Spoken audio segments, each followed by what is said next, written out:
지난 한 주 신규 아동 확진자가 9만 4천 명에 달해 팬데믹 이후 가장 큰 폭으로 증가했습니다. 뉴욕주 코로나19 입원 환자 수가 한 달 만에 거의 230% 증가했습니다. 질병통제예방센터는 새 연구 결과를 토대로 임신부의 코로나19 백신 접종을 권고했습니다.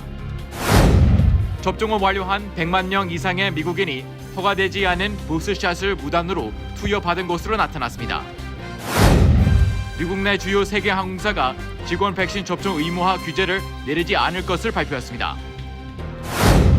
기후변화 대응과 사회 안전망 강화를 위한 3조 5천억 달러 규모의 예산 결의안이 상원을 통과했습니다. 진주 전문 세공기업 고베줄의 팬데믹 최저가 판매 행사가 다음 주까지 뉴욕과 뉴저지에서 개최됩니다. 7월 소비자 물가가 전년 대비 5.4% 증가해 2008년 이후 가장 큰 상승률을 기록했습니다.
여러분 안녕하십니까? KBTV 뉴스9 이창원입니다. 전국적으로 코로나19에 감염된 어린이가 팬데믹 이후 가장 큰 폭의 증가세를 기록했습니다. 지난 한 주에만 소아 감염자 9만 4천 명이 추가되면서 새학기를 앞둔 각 주요 교육 당국에 비상이 걸렸습니다.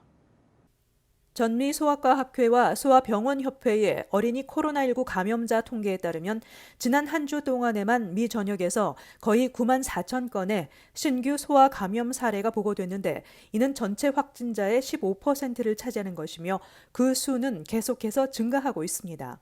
특히 루이지애나주와 플로리다주 내 소아 감염 문제가 가장 심각한 것으로 파악되고 있는 가운데 백신 접종 속도가 늦어지고 전염성이 매우 높은 델타 변이가 빠르게 확산하고 있어 안심할 수 있는 지역은 없다고 밝혔습니다. 한편 뉴욕주와 뉴저지주 교육부는 올 가을 새학기 교내 마스크 착용을 의무화한다고 공식 발표했습니다. 메이샤 로스포터 뉴욕시 교육감은 새학기에는 대면 수업을 진행할 것이며 코로나19 감염으로 인한 자가격리 상황 등 특수한 경우를 제외하고는 원격 수업 역시 허용하지 않는다는 방침을 밝혔습니다.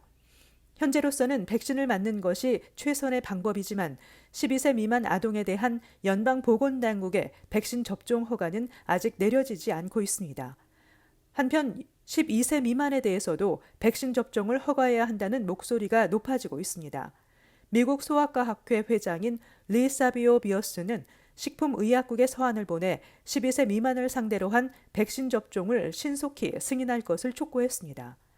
FDA에 따르면 지난해 3월 1일부터 지난 4월 30일까지 질병통제예방센터에 보고된 11세에서 17세 확진자는 150만 명 정도입니다. 질병통제예방센터에 따른 실내 마스크 착용 기준으로 코로나19 전염률이 높거나 상당한 지역에 뉴욕시와 뉴저지 대부분 지역이 포함된 가운데 뉴욕주의 코로나19 입원 환자 수가 한 달 만에 거의 230%나 증가했습니다. 뉴욕주의 코로나19 입원 환자 수는 현재 1,225명으로 지난달에 비해 거의 230%나 증가했습니다. 사망자 수도 한동안 한 자릿수를 유지했지만 지난 주말 두 자릿수를 기록한 데 이어 어제 12명의 하루 신규 사망자가 발생했습니다. 델타 변이의 확산으로 돌파 감염자들이 늘어나고 있는 것 또한 현재 감염률 증가의 원인이 되고 있습니다. 보건당국의 최근 자료에 따르면 뉴욕시에서 코로나19 양성 판정을 받은 사람 중 83%는 델타 변이 감염인 것으로 나타났으며 뉴저지에서도 83.9%로 거의 비슷한 수준을 보이고 있습니다. 한편 뉴욕시는 새학기를 앞두고 12세 이상 학생들이 백신 접종을 할 수 있도록 부모들을 대상으로 백신 접종 독려 캠페인을 펼치며 적극적인 홍보 활동에 나서고 있습니다. 뉴욕시에 따르면 지금까지 12세에서 17세 아동 24만여 명, 약 44%가 코로나19 백신 최소 1차 접종을 마쳤습니다. 교사를 포함해 교육부에 속해 있는 모든 직원의 경우 60%가 최소 1차 접종을 마친 것으로 보고됐지만 이들 중 뉴욕시가 아닌 지역에서 백신 접종을 한 경우는 통계에 포함되지 않았습니다. 한편 뉴욕시와 뉴저지의 킨더가튼부터 12학년까지 모든 학생과 교직원들은 백신 접종 여부와 상관없이 학교 내에서는 마스크를 반드시 착용해야 합니다. 질병통제예방센터에 따르면 실내 마스크 착용 기준인 코로나19 전염률이 높거나 상당한 지역에 뉴욕시와 뉴저지 대부분 지역이 포함됐습니다. 질병통제예방센터가 임신 초기 백신 접종과 유산 위험성의 상관관계를 일축하는 내용의 새로운 연구 결과를 발표하고 공식적으로 모든 임신부들에게 코로나19 백신 접종을 권고하는 새로운 지침을 발표했습니다. 자세한 소식 김은지 기자가 전해드립니다. 팍스 뉴스 등에 따르면 오늘 CDC는 임신부와 모유 수유 중인 여성, 또 현재 임신을 계획하고 있거나 임신 가능성이 있는 사람 등 12세 이상의 모든 사람들에게 코로나19 백신 접종을 권고한다고 밝혔습니다. 지난해 임신부들을 대상으로 발표됐던 CDC의 이전 지침은 임신부의 백신 접종이 가능하니 주치의와의 상담해볼 것을 제안했을 뿐이었다고 더힐은 전했습니다. 즉 예방접종을 고려하도록 권장했으나 완전한 권고에는 미치지 못했다는 것입니다. CDC의 이번 지침은 최근 몇 주 동안 산모들에게 더욱 치명률이 높은 것으로도 알려진 델타 변이로 인해 감염이 증가하고 있는 데 나온 것으로 코로나19 백신과 관련한 분석과 연구를 토대로 한 것입니다. 로셸 웰렌스키 CDC 국장은 임신 중 코로나19 백신 접종의 안정성과 효과성에 대한 증거가 늘어나고 있고 전염성이 매우 높은 델타 변이에 직면해 있는 상황에서 접종으로 얻을 수 있는 이득이 알려지지 않거나 잠재적인 위험성보다 크다고 말했습니다. 때문에 백신을 접종받지 않은 임산부들 사이에서 코로나19로 인한 심각한 결과를 볼 수 있기 때문에 백신 접종을 늘리는 것이 그 어느 때보다 시급했다고 덧붙였습니다. 이번에 새로운 연구 결과에서는 임신 초기 mRNA 백신 접종으로 인한 유산 우려는 입증되지 않았습니다. 다만 임신 20주 이전에 mRNA 코로나19 백신을 접종한 여성 2,456명 중 약 13%의 유산율을 보였는데 이는 일반적인 평균 유산율의 예상 범위인 11에서 16% 사이에 속하는 수준입니다. 임신부는 임신하지 않은 사람에 비해 코로나19로 인해 중증으로 갈 확률이나 사망으로 이어질 확률이 높았고 코로나19에 걸린 임신부는 조산이나 사산 등의 위험이 코로나에 걸리지 않은 임신부에 비해 컸습니다. 현재까지 미국 내 임신부 중 약 23%만이 적어도 한 차례 백신 접종을 받은 것으로 전해졌습니다. KBTV 뉴스 김은지입니다. 현재 미국에서는 3차 접종, 즉 부스샷 접종에 대한 승인이 아직 떨어지지 않은 상태인데요. 오늘 질병통제예방센터가 미국 내에서 화이자나 모더나 백신 접종을 완료한 사람들 가운데 약 100만 명 이상이 허가되지 않은 이 부스샷을 무단으로 투여받은 것으로 드러났다고 밝혔습니다. 김은지 기자가 전해드립니다. ABC 뉴스가 검토한 질병통제예방센터 CDC의 브리핑 내부 문서에 따르면 미국 내 약 110만 명으로 추산되는 화이자나 모더나의 코로나19 백신 접종 완료자들이 미국에서는 아직 승인이 나지 않은 3차 접종을 몰래 받은 것으로 드러나 논란이 일고 있습니다. 미국에서 접종에 활용하는 화이자와 모더나 백신은 각 2회, 얀센 백신은 1회 접종을 하면 되지만 추가 접종한 이들이 있다는 의미입니다. 이 약 110만 명이라는 수치는 화이자와 모더나 접종자들만 집계된 것으로 얀센 접종자들 중 추가 접종한 사람들까지 집계된다면 이 수치는 그 이상을 훨씬 웃돌 것으로 예상되고 있습니다. 세 번째 백신을 무단으로 투여한 사람들의 경우 델타 변이에 대한 두려움 때문에 그렇게 했다는 의견과 얀센 백신 접종자의 경우 자신이 맞은 존슨앤존슨 백신의 효력이 화이자나 모더나의 백신, mRNA 형식의 백신보다 효과적이지 못하기 때문이라는 의견이 있었습니다. 벌써부터 부스터샷이 이뤄진 곳은 현재 미국 내 감염 확산이 제일 심한 플로리다주에서 가장 많았으며 오하이오주, 캘리포니아주, 일리노이주, 테네시주가 그 뒤를 이었습니다.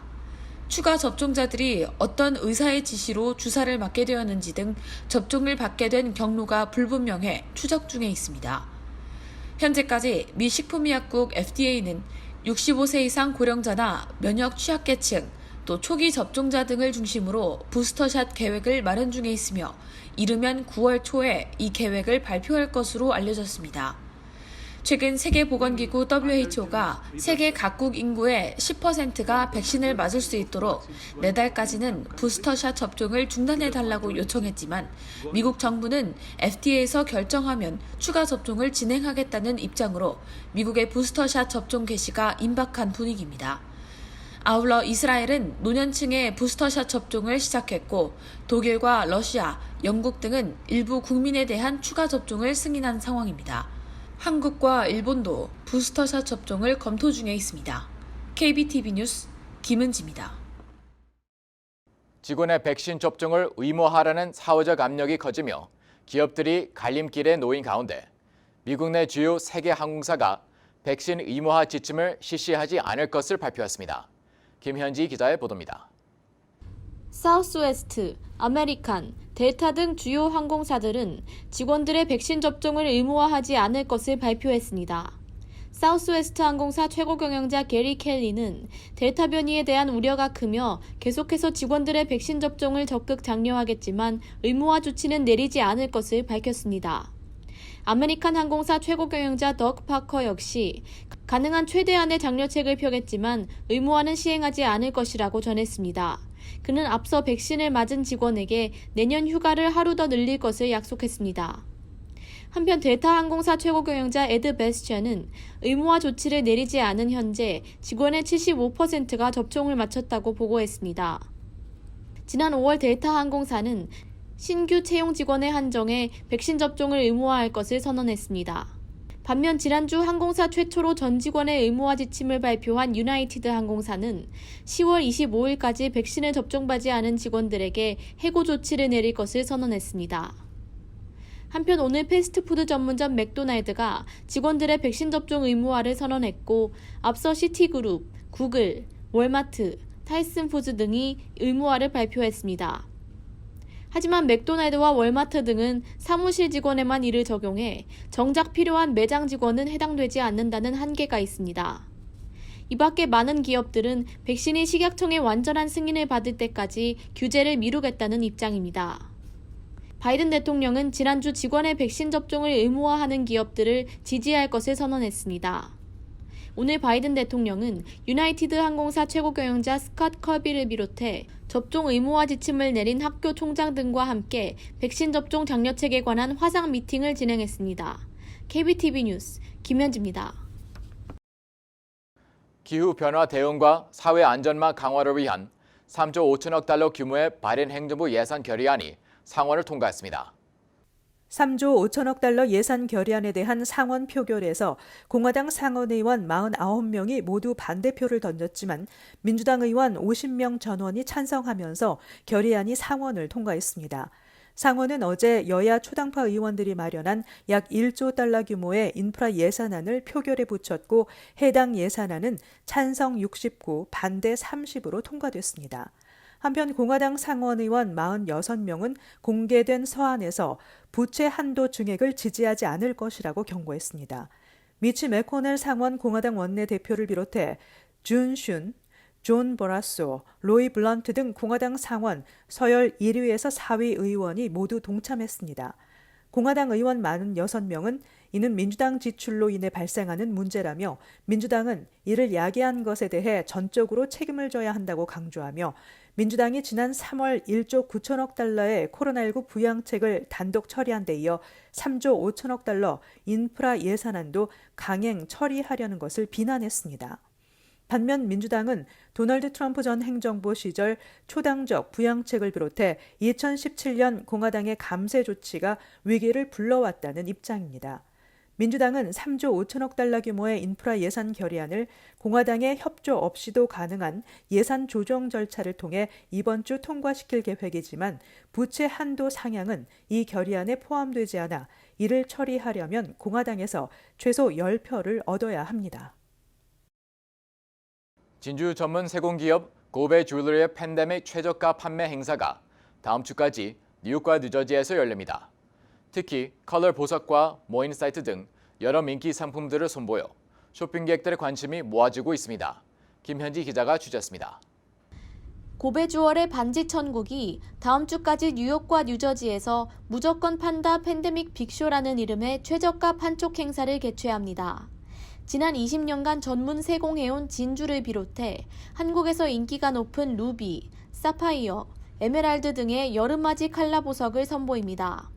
특히 이번 시즌에는 광채가 뛰어나 다이아 대용석으로 각광받고 있는 모이사나이트를 한국 강남으로부터 직접 세공해와 팬데믹 속 가성비를 갖춘 상품을 기획했습니다. 행사 측은 브로치, 모이사나이트 1캐럿, 한국 세공 진주 3종 세트, 칼라스톤 3종 세트 등이 인기 상품이라고 전했습니다. 저희가 이번 행사를 위해 준비한 모이사나이트 제품들은 모든 평가 기준에서 최상급인 제품들입니다. 칼라에서도 무색 투명한 최상위 등급인 칼라레스 D 칼라이고 클래리티도 보통 다이아 반지 상위 등급으로 찾으실 때 VS나 BBS 많이 보시는데 저희 모이사나이트 제품들은 그 위인 최상 등급인 FL, 플라레스입니다. 특히 이번 행사 기간에는 팬데믹을 맞이해 50에서 80%까지 큰 폭의 할인율을 적용했고 진주 목걸이, 펜던트 등 무료 선물도 증정하고 있다고 전했습니다. 이번 행사는 올해 마지막으로 짧은 기간 진행되기에 서둘러 방문할 것을 당부했습니다. 행사 제품들은 저희 회사에서 직접 세공해서 직접 판매하는 중간마진 재료의 가격으로 만나보실 수 있고요. 많은 고객님들이 방문하셔서 현명한 기분 좋은 구매하시기를 바랍니다. 행사는 8월 11일부터 14일까지 베이사이드 아드리아 호텔 1층 특설 매장에서 17일부터 20일까지 뉴저지 펠팍 파인플라자 1층 특설 매장에서 오전 10시부터 오후 7시까지 진행됩니다. KBTV 뉴스 김현지입니다. 팬데믹 경기 회복세 지속으로 7월 소비자 물가가 전년 대비 5.4% 증가하며 경기 불황을 맞았던 2008년 이후 가장 큰 상승률을 기록했습니다. 김은지 기자의 보도입니다. 노동청에 따르면 상품과 서비스, 에너지와 식품 등의 평균 가격을 측정한 소비자 물가지수가 전월 대비 0.5% 증가해 전문가들의 예상과 일치했습니다. 변동폭이 높은 식품과 에너지 가격을 제외한 근원 소비자 물가지수는 전달 대비 0.3% 증가해 예상했던 0.4%보다 소폭 낮았고 전월 0.9%보다는 크게 낮았습니다. 전년보다는 4.3% 상승했는데 1991년 이후 가장 빠르게 올라갔던 전월 4.5%보다는 역시 감소한 수치입니다. 특히 올봄 물가 상승을 주도한 것은 팬데믹으로 회복 이후 수요가 치솟은 중고차와 항공기 티켓, 기름값 등입니다. 또 팬데믹 락다운으로 인한 소비 침체로 작년 물가 상승률이 매우 낮았던 것도 한몫을 했습니다. 이에 더해 소비 시장이 빠르게 회복하면서 공급망 병목 현상이 발생해 가격 상승으로 이어지고 있습니다. 또 전문가들은 극심한 인력난으로 기업들이 직원 채용을 위해 급여를 인상하면서 소비자 가격에 비용을 돌려 가격 폭등이 심화되는 것으로 분석했습니다. 연방준비제도는 이 같은 빠른 물가 상승이 경제 전환기에 찾아온 임시적인 것이라며 올해 안에 진정될 것이라는 입장입니다.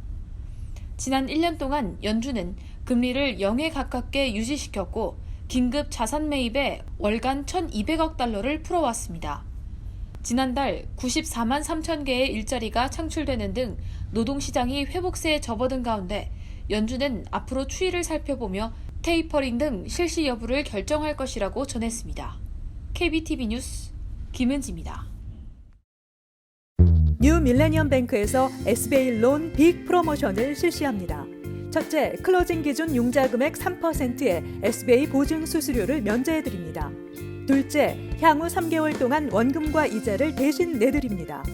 셋째, 최소 10% 다운으로 건물 구입과 융자 신청이 가능합니다. 위 내용은 SBA 승인을 대상으로 하며 모든 대출자가 자격이 되는 것은 아닙니다. 본 혜택은 2021년 9월 30일까지이며 SBA에 의해 조기 종료될 수 있습니다. 기타 약관과 조건이 적용되며 프로그램과 약관과 조건은 예고 없이 변경될 수 있습니다. FDIC 멤버 앤 이퀄 하우징 렌더. CNN 방송은 세계보건기구 국제인플루엔자 정보공유기구를 인용해 7월 텍사스주의 휴스턴 감리병원에서 첫 감염 환자가 보고된 이후 미국에서 람다 변이 감염자가 1,080명으로 집계됐다고 보도했습니다. 채 한 달도 안 돼 감염자가 1,000명을 넘긴 것입니다. 람다 변이는 지난해 12월 페루에서 처음 발견된 변이로 세계보건기구는 이를 관심 변이로 지정했습니다. 물론 현재 람다 변이 감염자는 신규 확진자의 83% 이상을 차지하며 가파르게 번지고 있는 델타 변이 감염자 수에는 크게 못 미치는 것이지만 전문가들은 이 변이에 주목하고 있다고 CNN은 전했습니다. 미시건 대학 전염병 학부 최고 의료 책임자 프리티 말라니 박사는 람다 변이가 나타난 지는 여러 달이 됐지만 현재는 이 변이가 드문 상황이라고 말했습니다. 연방정부가 발표한 통계에 따르면 해외에 200만 달러 이상의 자산을 가진 외국인 중 2020년 한 해 동안 시민권을 포기한 사람이 총 6,707명으로 집계됐는데 이는 전년에 비해 237%나 증가한 수치입니다. 이와 함께 회계년도 3분기의 경우 총 661명이 시민권을 포기한 것으로 나타났습니다. 이 중에는 한인도 13명이 포함된 것으로 드러났습니다. 시민권 포기자의 수는 2016년에 최고치를 기록한 후 감소세를 보이다 2020년에 다시 폭증했습니다. 시민권을 포기한 사람들의 이유는 각기 다를 수 있지만 가장 큰 이유는 세금 때문이라는 것이 중론입니다. 이는 자국 거주자에 대해 과세를 하는 전 세계 대부분의 국가와는 달리 미국의 경우 거주지와 상관없이 국적에 따라 세금을 부과하기 때문입니다. 이 같은 이유를 고려할 때 부자들의 시민권 포기는 앞으로 더 늘어날 것으로 추정됩니다. 이는 조 바이든 행정부가 각종 재원 마련을 위해 부자 증세 방침을 밝히면서 부유세율을 최고 43.4%까지 올리는 방안을 추진 중이기 때문입니다. 뉴저지 노인 장애인 주택 소유주를 위한 재산세 감면 프로그램 시니어 프리즈 신청이 시작돼 오는 11월 1일까지 접수를 받습니다. 시니어 프리즈는 65세 이상 노인이나 장애인을 대상으로 제공되는 재산세 감면 프로그램으로 뉴저지에 거주한 지 10년 이상 되고 현재 살고 있는 주택을 보유한 지 3년 이상 되면 신청 자격이 부여됩니다. 특히 올해의 경우 신청 자격 기준이 되는 연소득 한도는 2019년 91,505달러 미만, 2020년 92,969달러 미만으로 이전 연도에 비해 상향됐습니다.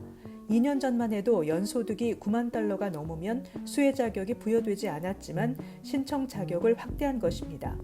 주정부 예산안에 따르면 올해 시니어 프리즈 신규 수혜자가 약 3만 명이 될 것으로 추산됩니다.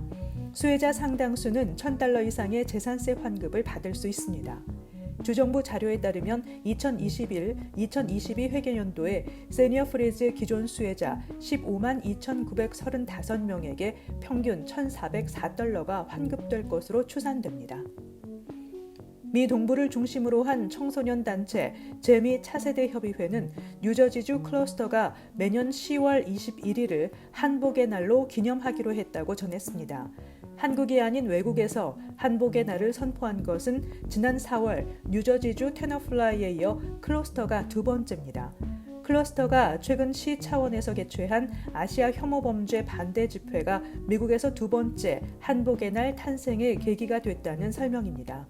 재미 차세대 협의회는 지난 2017년 뉴저지의 한 고등학교에서 한국계 학생에 대한 교사의 인종차별 행위에 대처하기 위해 자생적으로 결성된 청소년 단체입니다. 이후 이 단체 회원들은 중국이 김치와 한복이 중국 문화라는 억지 주장을 펴고 있다는 사실에 충격을 받고 지난 4월 테너플라이 씨를 설득해 미국 최초의 한복의 날 제정을 성사시켰습니다. 잠시 후 커뮤니티 브리핑을 전해드립니다.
이어서 환율과 증시 전해드립니다.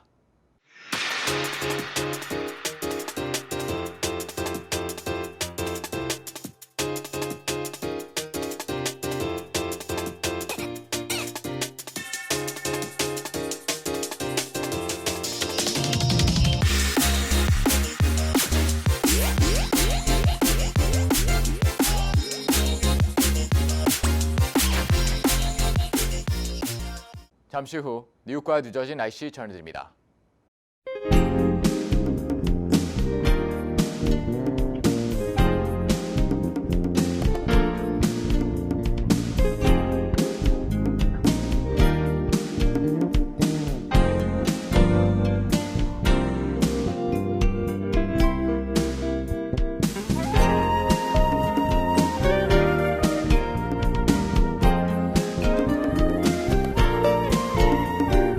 KBTV 뉴스 9 마칩니다. 오늘도 시청해 주셔서 감사합니다. 편안한 밤 보내시기 바랍니다.